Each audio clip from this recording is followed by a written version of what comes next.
Hello, my name is Akira Irie. I am a partner in Morrison Foerster's litigation department. Today, as part of our inaugural Japan newsletter, I'd like to take some time to talk about some changes to deposition practice as a consequence of the COVID-19 pandemic. To put a long story short, the pandemic has unfortunately made it much harder to schedule depositions, but you can still put Japanese witnesses up for deposition. As many of you are likely aware, it's always been quite difficult to schedule depositions in Japan. By treaty, Japan has restricted the locations where you can conduct depositions in Japan to just 2 locations. One is the U.S. Embassy located here in Tokyo. 2 is the U.S. Consulate located out in Osaka.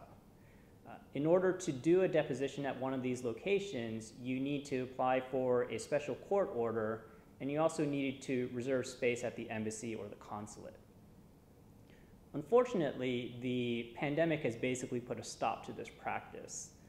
Neither the embassy nor the consulate is currently accepting reservations for new depositions, and so you really can't do a deposition within Japan right now. The same will also apply for depositions by written questions as well, because you need access to either the embassy or the consulate in order to do one of those. So where does that leave you? Well, there are a few options that are still available. One option, of course, is to have your witness fly out to the United States and do the deposition in the US. The US has not put in any significant travel restrictions yet, and so you can still have a Japanese witness go to the US and do a deposition there. The problem, though, is that when that witness then comes back into Japan, the person is going to be hit by Japan's travel restrictions, which includes a PCR test when the person arrives at the airport. And then, regardless of the outcome of the PCR test, the person will also be subjected to a mandatory 14-day quarantine. It is possible to do the quarantine in the person's home, but even then, because the person's not going to be able to go into the office, that may still be quite disruptive to normal business.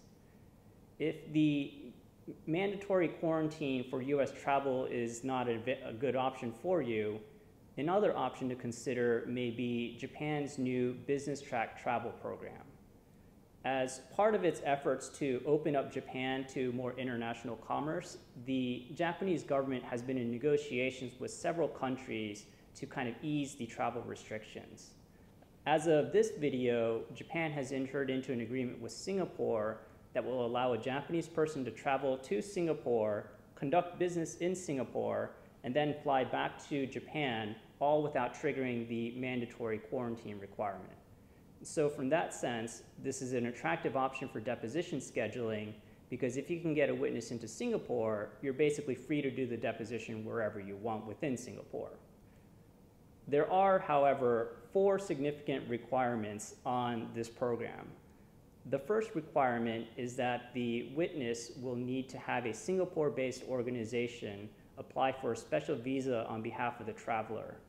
The application will need to explain where the witness is going to go, and the application will also need to provide an itinerary that identifies the entry and the exit date for the witness. In addition, the second requirement is that the traveler will also need to take a pre-departure PCR test. The third requirement is that once the traveler arrives in Singapore, that person will also need to install a contact tracing application into their smartphone. And this application will record the person's travel whereabouts 24/7. The fourth and last requirement is that when the traveler returns to Japan, the person will still be subjected to a partial quarantine. Under the partial quarantine, the person will be allowed to go between that person's house as well as their workplace. And so there will be some freedom, and in that sense, it'll be less restrictive than the broad 14-day quarantine that will apply if you travel to the United States. If neither of these 2 travel options is a workable option, an alternative option to consider is a declaration in lieu of a deposition. However, this is an option that may not necessarily work, particularly in contentious litigations. And the reason is because for the declaration option to work, the parties in the litigation will need to agree that the declaration is usable as evidence. Many attorneys may, of course, be hesitant to proceed under this route because the deposing party will need to disclose all their deposition questions to the witness, and then the witness will be free to, essentially at the comfort of their home, consulting with their attorneys, get to prepare answers that are basically perfect answers to these questions. And so it may not necessarily be workable in all cases, but if, for example, you are a third party to a litigation, then the declaration option may be one that works. I hope you find this information helpful. If you have any questions, please feel free to contact either me or other members of our litigation team. Thank you.